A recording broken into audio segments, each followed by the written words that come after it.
My boyfriend's childhood friend's work error cost the company $100 million.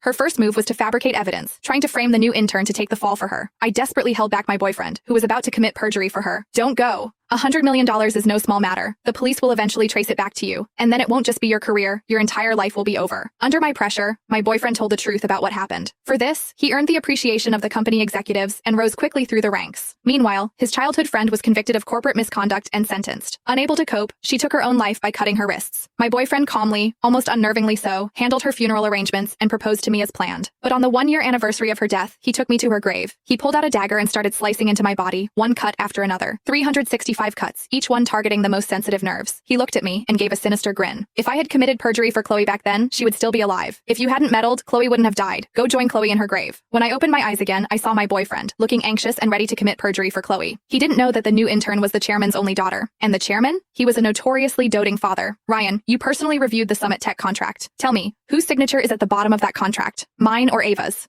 Chloe's pleading, almost childish tone snapped me back to reality. I glanced at Ava, the company's new intern, standing beside us, looking lost and overwhelmed. In my previous life, it was at this exact moment that I stopped Ryan, forcing him to tell the truth when the executives questioned him. I later found out that Ava was actually the chairman's daughter. Because of this, Ryan gained favor with the company's upper management and was promoted to vice president that very year. Chloe, however, was prosecuted by the company for corporate misconduct. It was her mistake from the start. If she'd just had a better attitude, there might have been room for leniency, but she chose to be stubborn until the very end. Eventually, due to cyberbullying and immense pressure from the company, she is dead. Ryan's impatient voice pulled my thoughts back. I looked down, then snatched my hand away from Ryan as if I'd been electrocuted. Ryan smoothed out his shirt, which I'd clutched and wrinkled, his voice laced with a threat. Eleanor, don't you dare meddle. Chloe's in trouble, and I can't just abandon her. Don't be petty and jealous, I'm telling you. I don't care. I cut Ryan off before he could finish. A flicker of confusion crossed his eyes, but Chloe's sobs didn't give him time to think any further. He pulled Chloe along and headed for the door. Don't worry, Chloe. That contract was definitely signed by Ava. Come on, let's go to legal and clear this up. I'll testify for you. Ava, tears welling in her eyes, rushed after them. As she left, her helpless gaze swept over me, making my heart clench.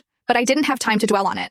Reborn, I had to seize control. With that thought, I bolted towards the surveillance room. It seemed Ryan had been prepared. The surveillance footage of Chloe signing the contract had been deleted. Luckily, I'd learned some tech skills on my own for work. After 30 frantic minutes, I finally managed to recover the footage and back it up to my phone. Just as I let out a sigh of relief, the